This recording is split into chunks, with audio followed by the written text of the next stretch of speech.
Well, hello everyone. Welcome to Shawn Petite's creative team.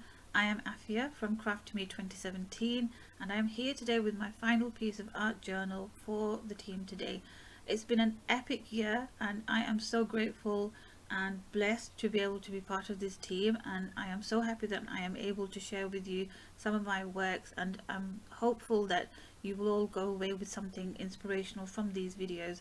So let's begin. As I said, I'm doing an art journal piece and I have tried my best to fill it in with as many techniques as possible so that you can take something away. Here are the supplies on the screen, and you should also be able to find the details of the supplies below in the description box. So do check that out for all the details.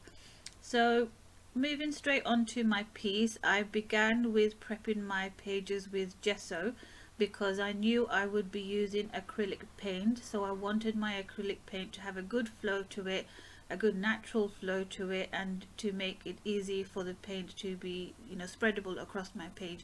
So I started with light to dark colors, and as you can see, I used my brush to give it a wishy-washy look. No straight lines, no wavy lines, just a wishy-washy look, because I knew it's going to be a watery feature page, so I wanted to give as much of that feel as possible with my brush strokes.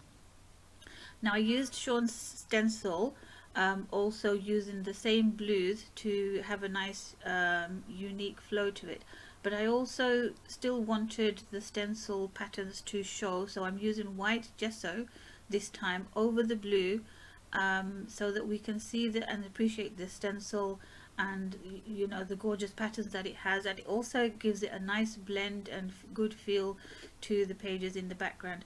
So generally I have a principle whenever I do an art journal piece. I create a background, which you saw me do now, and then I create my focal points, and then once I adhere everything together, combine everything together, I add the final details. So those are the three kind of rules that I follow whenever I do an art journal piece. So I'm moving on to jelly printing now.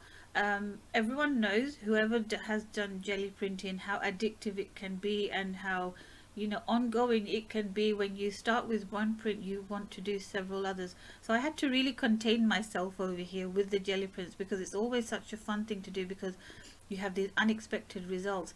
So I had to really minimize what I wanted to do over here, because I wanted focal points for my page, and what you see me do here with my greens and Shawn's stencil is create backgrounds using the stencil and the colors, and it just comes out so beautifully.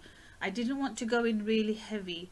I wanted a good moderate look because I wanted to appreciate the lovely patterns on the stencils, and I wanted them to be visible. So these are going to become my lily pads, and you'll see how I do those shortly. So I've pulled out a few of those prints for my green lily pads. Now I'm moving on to my pinks and my purples, and I'm doing a few more prints for the flowers, for the lilies. And again, I didn't go heavy, and I'm using the same stencils, and I'm just minimizing with the colors over here because I wanted to be able to see my colors, and when we add too many of them, we eventually have a really grungy look and we can't really make a definition of the colors. Some people like it, some people don't. I'm not fussed with either, but with this one I was very specific with what I wanted, so I knew in my mind a bit of a plan, and I knew what colors I wanted to use. Having said that, when we talk of plans don't always go up to scratch. So what you're seeing me do over here, I used one of Shawn's latest stencil, and I wanted to make lilies out of this. I wasn't happy with the outcome, and I purposefully left this on the video and I didn't edit it out because I wanted you to see that everything doesn't always go to plan. So instead what I did was, I didn't throw my jelly prints away. They were too gorgeous for me not to use. I had a stamp in my stash and I used that instead for the lilies, and it worked well.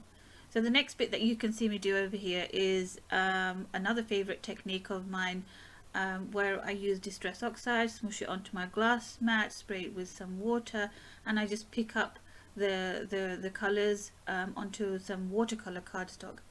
Now this stencil again is so versatile. We can use it in so many ways. We can use it as a brick wall, we can use it as a footpath, and you saw me use it as a water background here, and I'm using the very same stencil to use the outline to create my koi fish, and I think it worked out really brilliantly.